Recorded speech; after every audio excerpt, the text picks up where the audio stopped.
Arranca la campaña de la renta 2018. Desde el pasado día 1, los ciudadanos ya pueden presentar sus declaraciones a la agencia tributaria. En Aragón se espera devolver más de 331 millones de euros a 480.000 aragoneses, mientras que casi 200.000 personas no tendrán esa suerte y tendrán que pagar. Se prevé un importe a ingresar de en torno a 283 millones.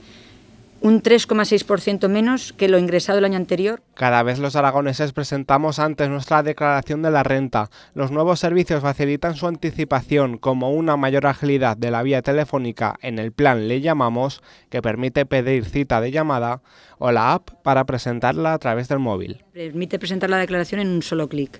Se ofrece la opción más favorable al contribuyente, bien la individual, bien la conjunta, y permite también acceder a una vista previa en PDF.